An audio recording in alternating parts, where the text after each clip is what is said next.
O eletromagnetismo é uma das áreas mais mal compreendidas, seja por parte dos alunos ou simplesmente por pessoas que são entusiastas de física e do entendimento metódico do universo de uma maneira geral. Sinceramente, eu não culpo essa galera não, até porque a experiência que essas pessoas têm com aulas desse assunto se resume a fórmulas extremamente complexas e poucos elementos visuais, então a gente acaba não entendendo nada. O maior exemplo que eu falei disso tudo do eletromagnetismo é a interpretação acerca das equações de Maxwell. Hoje eu vou explicar para vocês o que essa equação significa, e nos próximos vídeos do assunto eu vou explicar as outras três passo a passo. Bora lá?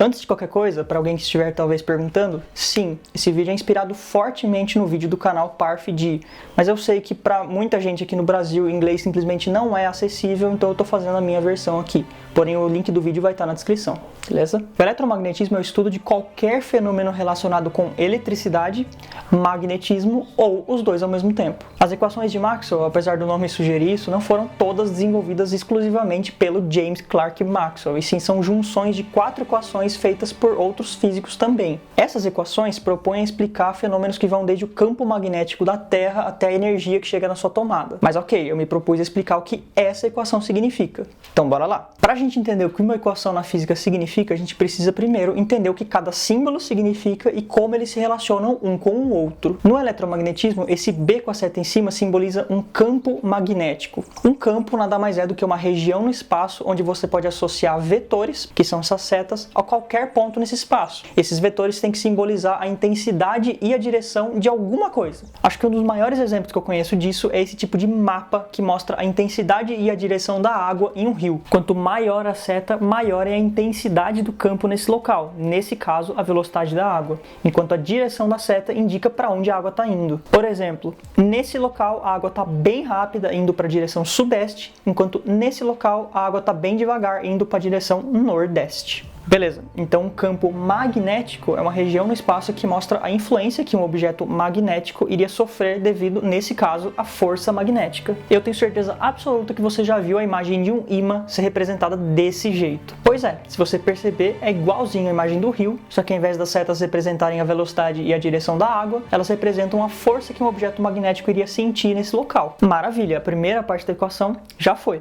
Facinho, né? Mas e esse triângulo ao contrário seguido de um pontinho? Essa expressão é conhecida na matemática como o divergente de um campo, nesse caso do campo magnético. Mas antes da gente ver isso no magnetismo, vamos voltar para um exemplo um pouquinho mais fácil. O campo de velocidades da água que sai da torneira, bate na superfície da pia e depois cai no ralo. Quando a torneira está aberta, a água vai começar a acumular um pouco no fundo da pia dependendo do quão forte for o fluxo de água. Mas, depois de um tempo, toda a água que sair da torneira vai cair na pia. Se nós olharmos esse exemplo por cima, ficaria mais ou menos assim. Essa região é onde toda a água da torneira está caindo, ou seja, a água está se espalhando a partir daí, enquanto essa região é o buraco da pia, onde toda a água está saindo. Agora sim vai dar para a gente entender o que é o divergente de um campo. Se eu fizer um círculo aqui no meio, perceba que todos os vetores que entram também saem, ou seja, é como se você somasse um e logo depois subtraísse um. Nós podemos falar que nessa região o campo tem divergente zero, fazendo a mesma coisa, mas agora no lugar onde a água chega, todos os vetores apenas necessariamente saem e nenhum entra. Esse tipo de região nós inclusive temos um nome, que é uma fonte. Podemos falar que o divergente do campo nesse local é positivo. E no local onde a água cai, todos os vetores apenas entram, nenhum sai. Essa região também tem um nome especial que é poço,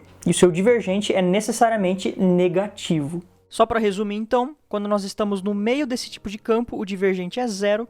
Quando estamos na fonte, o divergente sempre será positivo, e quando estamos no poço, o divergente será negativo. Beleza, agora a gente já sabe o que é o divergente de um campo e o que significa o B com essa seta em cima. Mas então, o que significa essa equação? O divergente de qualquer campo magnético em qualquer lugar do universo é sempre igual a zero. Vamos escolher qualquer região do espaço. Essa, por exemplo. Perceba que todos os vetores que entram saem. Logo, como a gente viu antes, o divergente de B é igual a zero. Nessa também, assim como nessa e também nessa região. Nessa região aqui do norte, parece que o divergente é positivo, porque todos estão saindo, mas só parece. Isso porque os vetores de dentro do ímã não estão desenhados. Se eles estivessem, ficaria mais ou menos assim.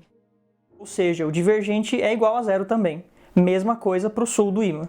Ok, acho que deu para entender, mas qual é a conclusão de fato disso? Qual é a importância? Na verdade, a principal característica dos campos magnéticos vem exatamente dessa equação, que é não existem monopolos magnéticos. Não é possível existir apenas poços ou fontes de campo magnético. Você sempre precisa ter um norte e um sul acompanhados. É exatamente por isso que na escola você provavelmente aprendeu que se você cortar um ímã no meio, não vai aparecer apenas norte em cima e sul embaixo e acabou. Na verdade, os dois ímãs separados vão ter agora os nortes e sul próprios. Essa característica é, na verdade, o que difere o magnetismo da eletricidade, onde cargas positivas apresentam divergente positivo, ou seja, elas podem ser fontes, enquanto cargas negativas apresentam divergente negativo, ou seja, elas são poços. Mas relaxa que a gente vai ver isso em detalhes no próximo episódio. Bom, acho que por hoje já foi muita informação, então nós vamos ficar por aqui.